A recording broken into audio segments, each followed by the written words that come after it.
The Roman Empire. The Roman Empire is a unique concept in history.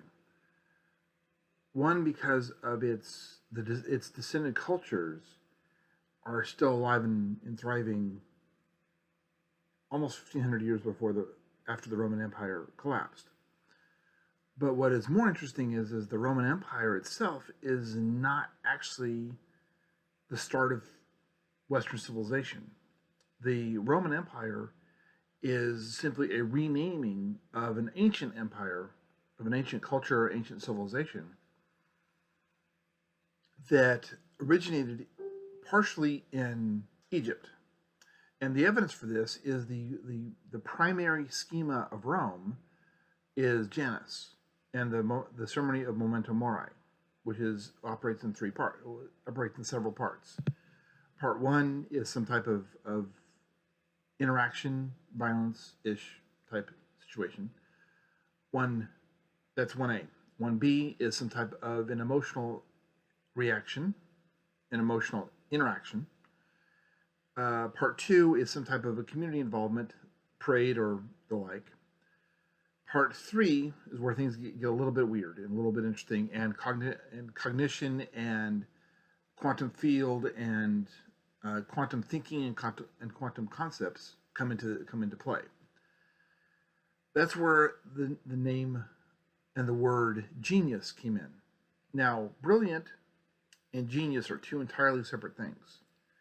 Being brilliant, being clever, being able to use the brain and your natural abilities, your natural thinking concepts, your natural neural pathways to be able to achieve thinking on a level that most humans are unable to. Brilliance is inherent. It's built in. Genius, on the other hand, genius is a different thing altogether.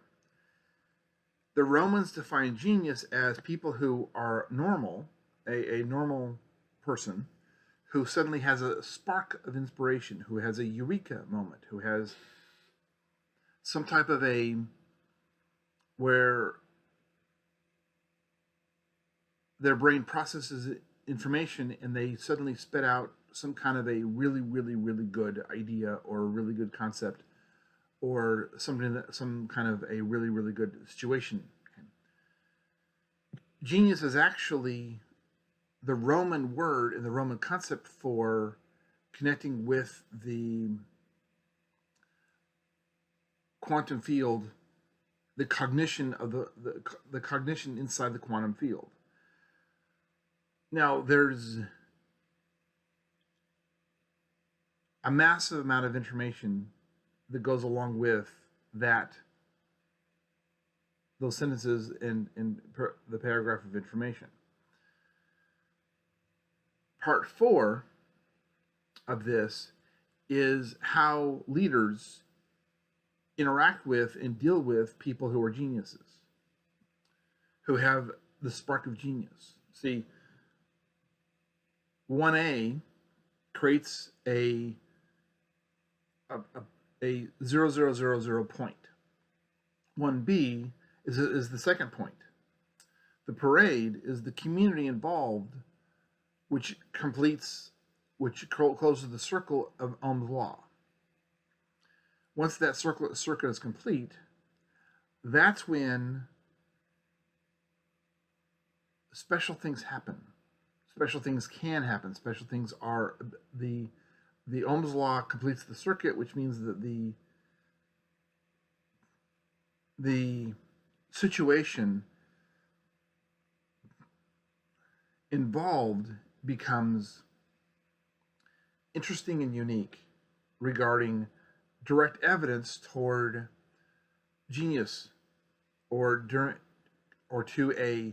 the society is ready for a change, and they use the 1A, 1B, and 2, the society as being 2, to understand that there needs to be a change and what that change is, and it is up to the leaders to listen to the geniuses who are then inputting that change. There's a few more steps to it, and this becomes a little bit more complicated, but them's the basics.